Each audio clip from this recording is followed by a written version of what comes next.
Hello everybody, I just wanted to give you guys a quick update on my game, which as you can see by the title of this video now has a name, Wayward, which kind of speaks about maybe some future plot or story concerning to why this guy is out in the wilderness on his own. The game now also has a public alpha for people to kind of try out and let me know what they think and find bugs, pretty much. I'm actually a little embarrassed too because I delayed the video so long that I actually almost have a new version out of the game, which is a much better game than what I'm currently showing now in the alpha. But nevertheless, I'll walk you guys through some new changes from the last video. There's now environmental items spawn on the ground, so things like flowers and patches of weeds or grass and mushrooms, which kind of spread out dynamically, which was kind of in the last version as well, but it wasn't kind of fully realized like this system is. There's now digging, so you can kind of dig up pieces of terrain and actually place them down.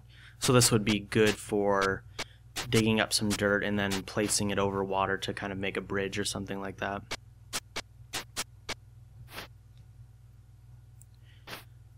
So I changed up my crafting system a little bit, and before you kind of had to drag and drop items onto the crafting dialog window to kind of see what you could create, and I found that kind of a little bit too hard for most users, and probably most people wouldn't try to do that. They wouldn't just keep trying different combinations. It's kind of like a menial or tedious task. So now what happens, if you have the ingredients or resources to craft something, it'll automatically show up in the window for you, and then you can double click to make it.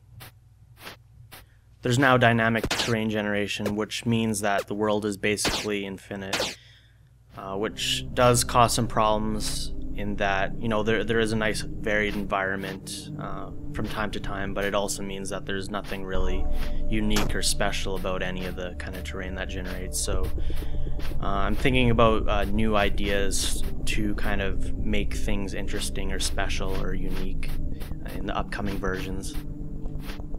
There's now some basic monster AI, which is fairly basic but also very hard. If you happen to run into a red slime right off the get-go, you're pretty much dead, so you want to look out for the red slimes for sure.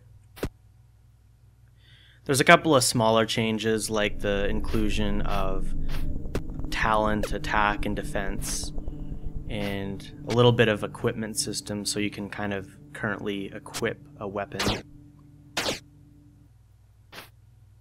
There's also a little bit of environmental mood setting music, which I kind of threw together and added in, and it's probably not going to be staying in. I don't think it matches kind of the retro aesthetic that I'm going for, so I'm going to kind of work at that a bit more.